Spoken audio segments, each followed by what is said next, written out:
Okay, till now we have talked about DC to DC buck converter. We've talked about the basic principle of operation. We have also discussed the average output voltage and input voltage relation. We saw that there are different ways of looking at a DC to DC buck converter, right? And but then in either case, the output to input voltage relationship comes out to be the same because the basic principle remains the same. Once we have found the average output voltages and output current, what remains interesting now is to understand the exact wave shapes of the output voltages and currents, right? And how much is the ripple, if at all there is a ripple in those output voltages and current, and how do we quantify those ripple, right? What are the factors which we can adjust to minimize that ripple? Right? That is what we would see in this particular video. So let me start with drawing the buck converter. Uh, Switch S1, switch S2, inductor,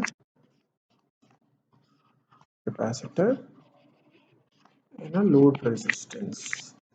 Right? We mark this as IL, which is inductor current, and VC, which is capacitor voltage.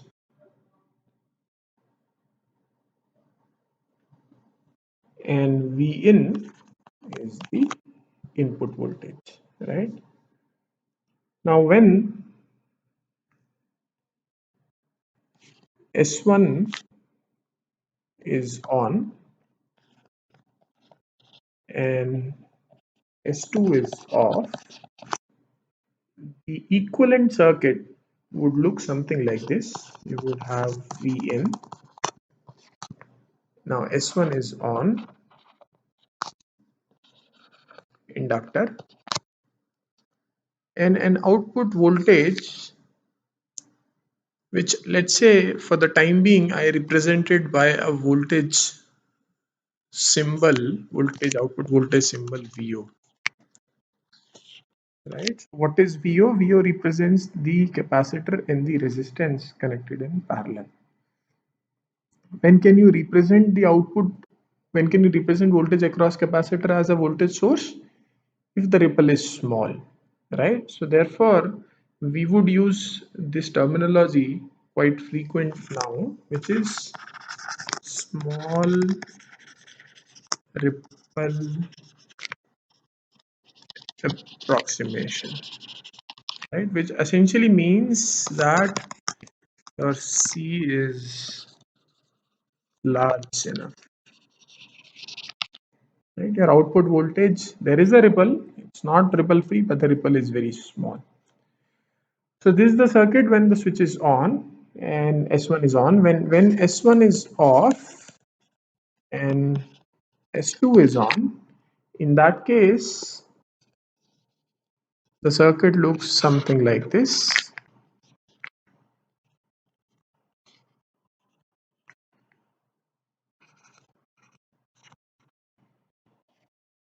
right? So what happens? Let's see. In the first case, when S1 is on and S2 is off, the input voltage, which is more than the output voltage, right? Because it's a buck converter, so input voltage is greater than output voltage. The input voltage pushes current into the inductor, right? So inductor current would rise because you're pushing more current, more power into inductor, and also some part of the power is also getting transferred to the output voltage. Why? Because there is a positive output voltage and the current is coming inside, so the output voltage is also getting some power. When we move to the second thing, when S1 is on and S1 is off, then the current that is in the inductor IL gets transferred the energy from inductor to the output capacitor or the output circuit, right? and the input is completely disconnected. So there is no interaction between input and output. So first stage, input provides power to inductor as well as to output. Second stage, the inductor provides power to the output, right? And that's how the circuit operates. If we write the basic equations during these modes, right, we can say that, let's write the inductor current equation. Then we can say that in the first region, Vin minus Vo is equal to L times DIL by dt, right? And in the second region, we can see that minus Vo is equal to L DIL by dt, right? You see, I am drawing the reference polarity across the inductor, right? So voltage across inductor is, in each case, given by this. Parallelly, let me draw the waveforms.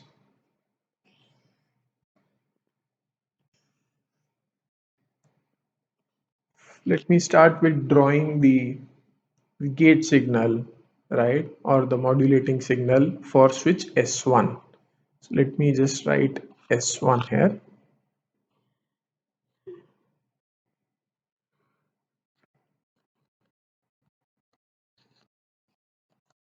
Only drawing the one waveform, then it's repeating itself. So this is time period Ts.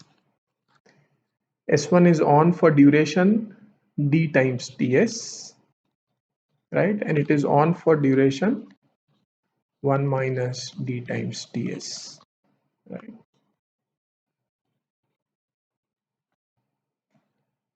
Now, let's, so we need not draw S2 because we understand S2 is complementary of S1. So we will not draw S2. We'll continue and we'll try to draw the inductor current waveform IL.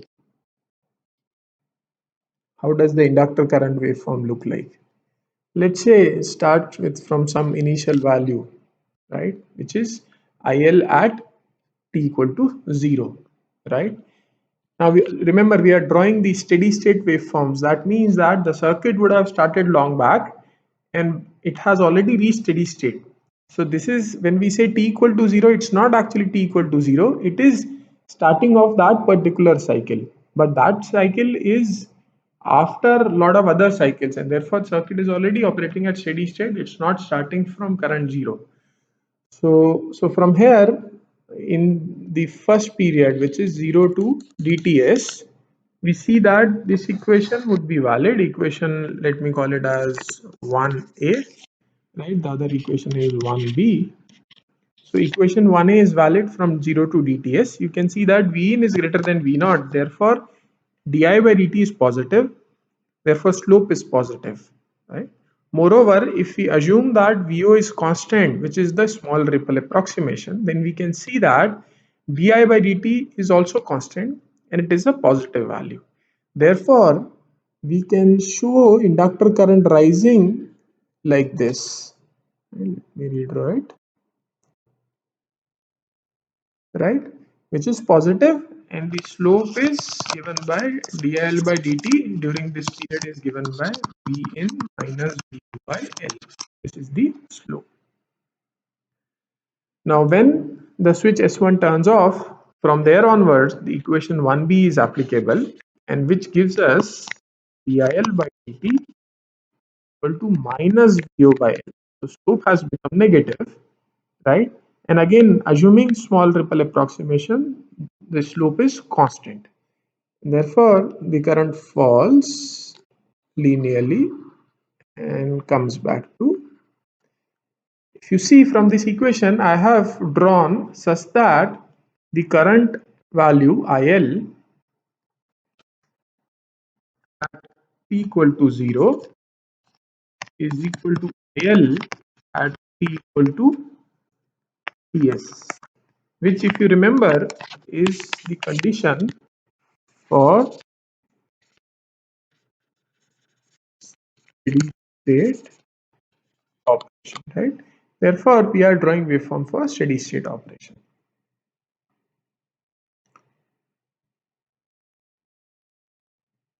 Okay, let's also try to draw the voltage across inductor in the same waveform. So let me also draw VL, where the polarity of VL I will show in the main figure, which is this is the reference direction for VL, right? So when S1 is on, VL is given by V in minus VO.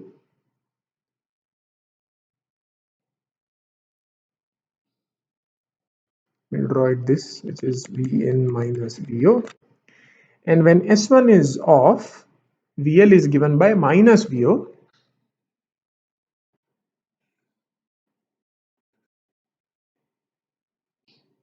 Right? Then obviously the next cycle will repeat and so on. This is the voltage waveform across inductor. If you remember the volt second balance, right? What was that? The average voltage across inductor should be 0 in steady state, which is nothing but the average of this positive area should be equal to the average of this negative area, right? That's same as the volt second balance which we have seen.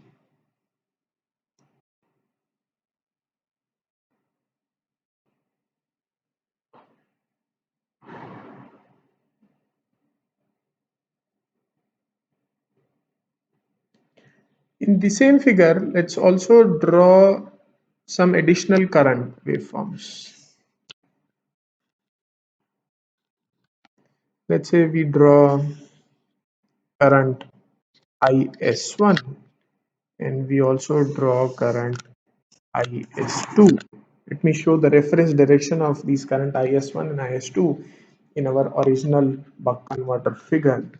So IS1 is positive in this direction. This is the current flowing through 1. And IS2, let me consider positive in this direction. I can consider it either way. Let me, for simplicity, consider positive in this particular direction, IS2, right? That is the case. How would IS1 and IS2 look like? When switch is on, S1 is on, IS1 is equal to the inductor current IL, right? So when switch is on, talking about same period, when switch is on, IS1 is equal to IL and IS2 is equal to 0 because S2 is open. And when in the second phase, when switch S2 is on, then IS1 is equal to 0 and IS2 is equal to minus times IL, right? Remember the reference direction I have taken for IS2 is going down and therefore it is opposite to IL, therefore I have written as minus IL. In case if you choose the reference direction of IS2 to be going up, then your IS2 would become equal to IL in that period. Now with these values given, let me plot it. So IS1 in the first from 0 to DTS, it is equal to IL. So this is also the same. And after DTS, IS1 is 0. So this is 0. Right? And IS2 is 0 in 0 to DTS period. So it's 0 in 0 to DTS period and minus IL1, which is something, it would look something like this if I want to draw it with scale. Right? This is your IS2. So this point is DTS, this point is TS. Okay, so we have drawn these basic voltage waveforms, one basic current waveforms. We have drawn inductor current, inductor voltage, switch current, both of them. Right? You can always draw switch voltages also, right? You can define a reference direction for switch voltages and then you can draw switch voltages also.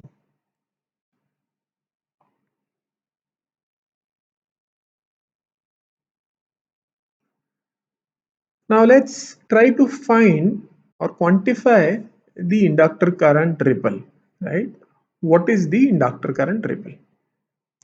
Before that, what is the inductor current average value, right? What is the average value of inductor? Let me use different pen and let me redraw the waveform.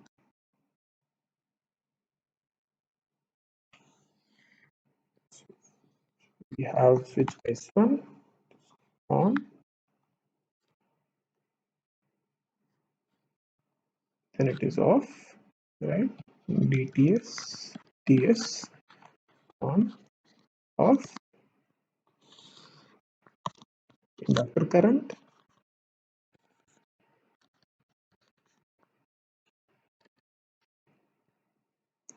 moving up, coming down, straight lines, right? Now, what is the draw another one more time our circuit here, which is S1, S2, inductor, and the output capacitor and a load resistance RL. So this is IL, right?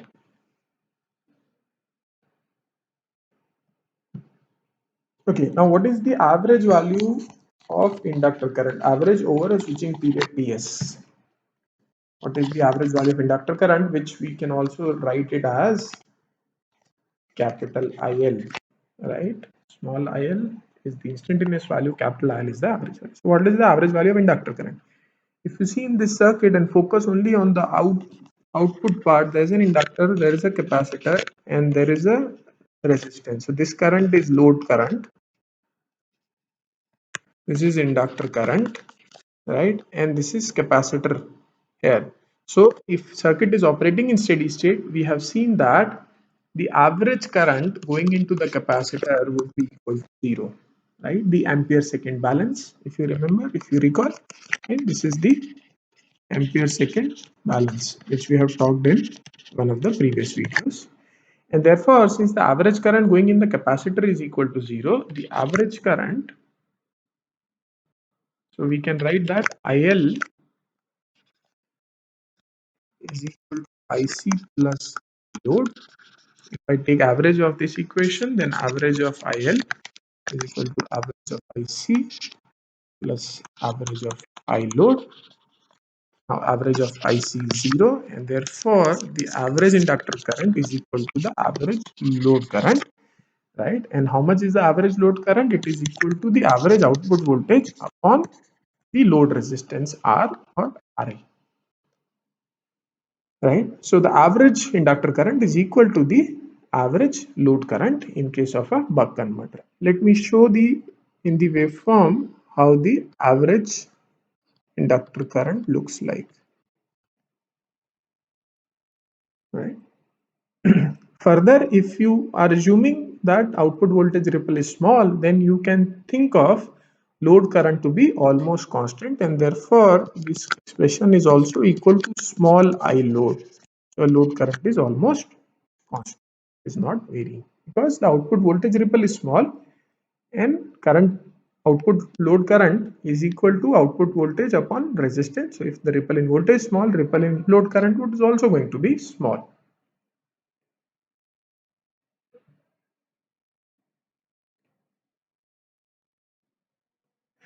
Now, once we have drawn this, let's try to find out what is going to be the ripple value in the inductor current, right?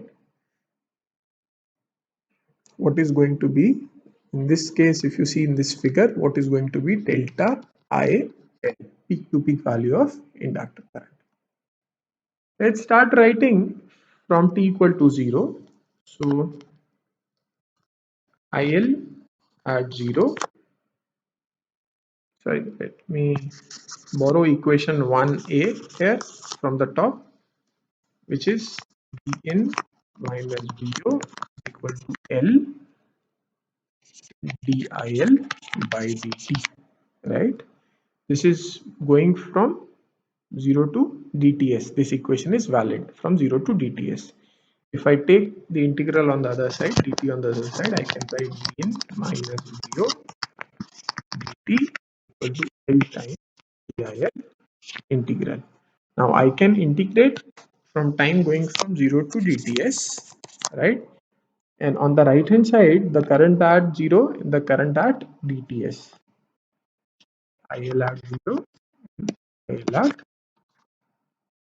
dts. If I solve this, it gives me Vn minus Vo. If I assume Vn Vo to be constants, I get V in minus VO into dTs equal to L times IL as dTs minus inductor current at 0, which is nothing but equal to L times the ripple current. Why? Because you see the ripple current is subtraction of the peak current minus the minimum current. Peak happens at dTs, minimum happens at t equal to 0 or t equal to Ts. Let me rearrange this expression. Delta IL becomes equal to Vn minus Vo into dTs upon L.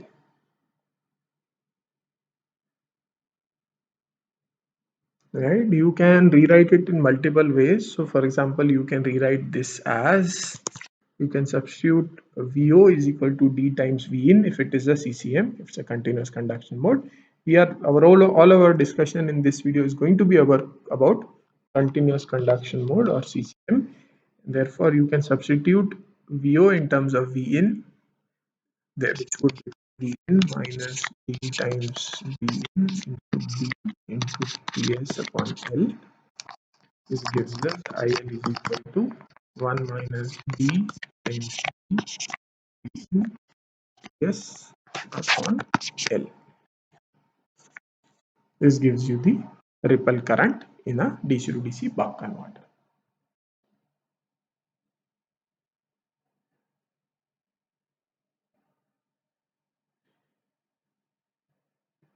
If you see certain things you can observe here, that as you increase the value of L, right, that means you use a bigger value of inductor. What happens if you use larger value of inductor, right? The inductor tends towards an ideal current source, right? That means the ripple should reduce, right, across, and that's what it's happening also. If you see equation 2, as you increase L, your ripple current should reduce, right? Similarly, if you increase the switching frequency, if you switch, if you make these switches turn on and off very fast, right, which implies that you are reducing the time period for switching, then also your ripple current reduces, right? So you can reduce the ripple current by increasing an inductance value or by increasing the switching frequency or by doing both. What about relationship with input voltage? With input voltage, as the input voltage increases, the ripple value would also increase, given that D is constant, right? You are not changing the value of D. Then as you increase the input, the output also, the ripple also increases. And similarly, if you want to increase D, right, then you can see, and given that input voltage is constant, then you can see that with respect to, if you want to plot delta IL with respect to D, then when D is 0, ripple is 0, right? And again when D is 1, the ripple is 0, and this would go up and then it would come down and you would hit a peak at half, right? So at half, your ripple current is going to be max. This is how these different parameters of the circuit affect the inductor ripple current. All right. So we have drawn the inductor current waveform. We have drawn the average voltage across inductor. We have drawn the switch current. Now, once you understand what is the ripple current, for example, here let me use another. For in this figure, if you see, once you understand what is delta IL, right, then you also understand that this value is also equal to delta IL, right, and so as this is also equal to delta. So once you know delta L, you know about these things. If you know about the average current, right? If you know about the average current, average load current, then you can see that you can also define the inductor peak and the minimum values. So let me write it down.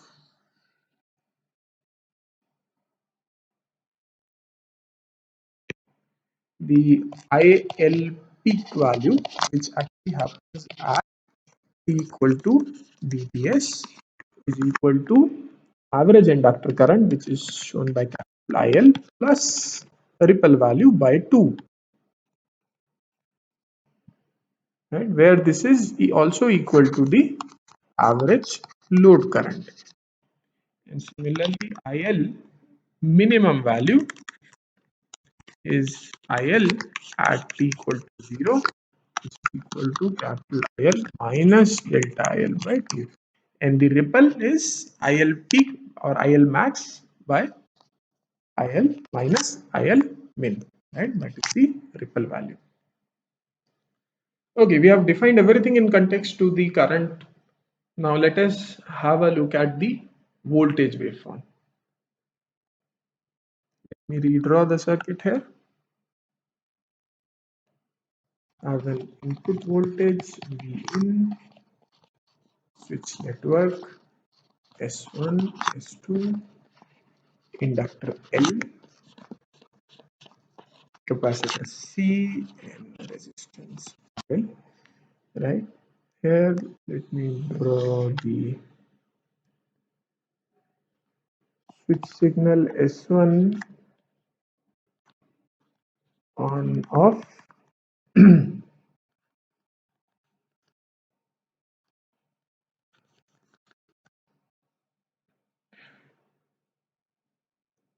We have already seen how the inductor current looks like, right? It goes from here to here, comes back. This is the average value, right? What about now? Let's draw what about the capacitor current, IC. I'm showing you the polarity, reference polarity of IC. The reference polarity of IL is already defined. So based on small ripple approximation, we understand that the load current is capital I load, which is constant and which is equal to average value of inductor current. And therefore, if you subtract, IC is nothing but given by IL minus capital IL. And therefore, I can draw IC something like this.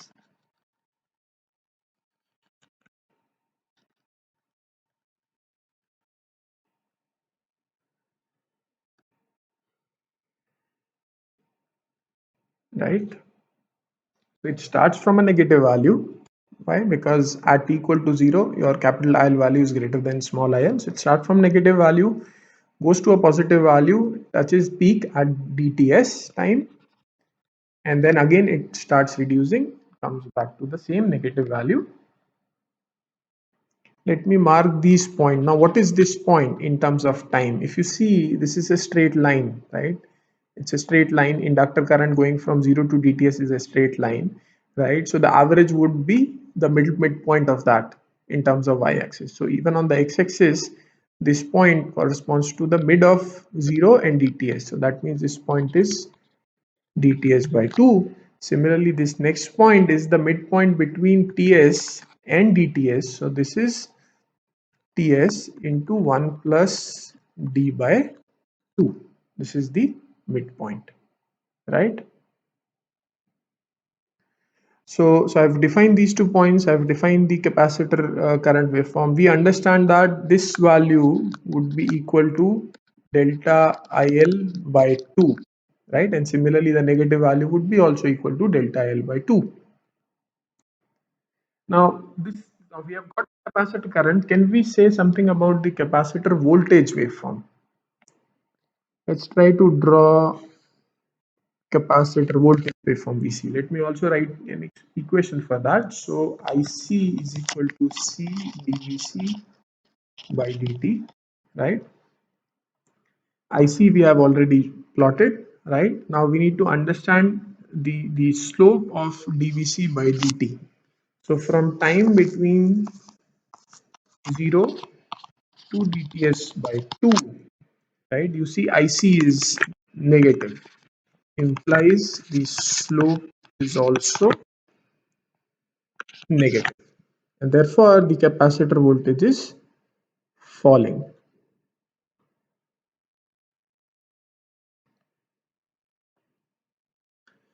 Now between times going from dTs by 2 to dTs, IC is positive and therefore dVc by dt is also positive.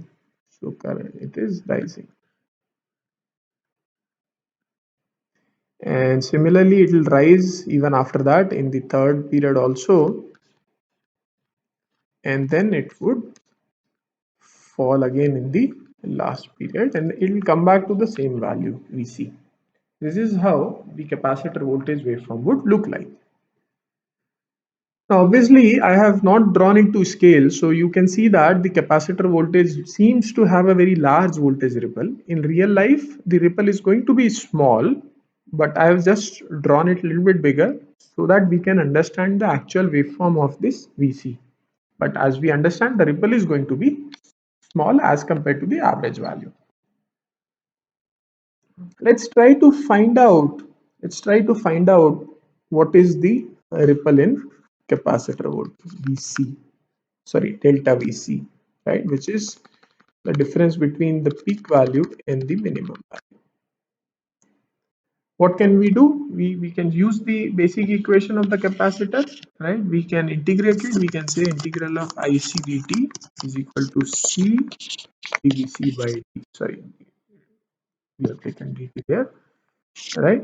And let us integrate from, we understand that the peak happens is the difference between voltage at ts plus 1 d by 2 and dts by 2. So therefore let me try to integrate it between these two times. So t going from dts by 2, t is equal to 1 plus d times ts by 2, and voltage, which is voltage at dTs by 2, voltage of cap, and voltage of cap at 1 plus dTs by 2. Use another color, right? So now if I solve this integral, what I will get? I will get, what is the left hand side? If you see, left hand side is nothing but the area under the curve, right? So left hand side is nothing but the area under this curve. Right? It is integral of IC dt from the starting point to the end point. So there is nothing but area under this curve. So what is the area under this curve? We can directly write it as half into, it's a triangle, so we can write half into base into height. So what is the base? Base is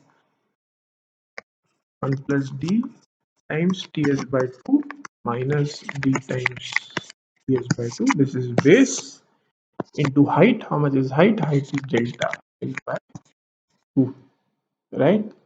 And on the right hand side, what do we have? We have C into Vc at 1 plus D times Ts by 2 minus capacitor voltage at dTs by 2, right? Which is nothing but C into Vc max minus Vc min, right? Which I can rewrite it as C into delta Vc. We simplify the left hand side a little bit also. So I can rewrite this expression as 2 I can write it as delta IL by 8 into TS. Now I can, therefore what I get is delta VC is equal to TS upon 8C into delta IL. This gives me the voltage ripple across the capacitor. Let me call it as equation number 3. Right? This gives me the voltage ripple in the capacitor or the output voltage, right? Similar to what we did for inductor current, we can also see here that as C increases, your ripple becomes small, which is expected because as you increase the value of C, it tends more towards an ideal voltage source, right? And therefore the ripple becomes small. Similarly, as Ts, as Fs increases, or in other words, Ts reduces, delta Vc also reduces, right? So this is one effect. The other effect is, if you see, as TS reduces, further your inductor current also reduces. Sorry, as TS reduces, your inductor current also reduces, and therefore it further adds to the cause of reducing the capacitor voltage ripple. And that is the reason that we in general say that as we increase the switching frequency, this value required of L and C for a given ripple voltage and current reduces. So the value required of L and C for a given ripple voltage and current also reduces. This sentence is sometimes also referred to as or used as reduction in filter requirements, right? Why? Because LC is a low pass filter. If you remember the starting lecture of buck converter, LC is the low pass filter. So as the switching frequency increases, you can use smaller components or smaller values of LNC to achieve the same performance in terms of the ripple current and the ripple voltages, right? So now we have defined the ripple currents and ripple voltages. We'll stop this particular video at this point, and we'll continue with the other aspects of the DC to DC converter in subsequent video lectures.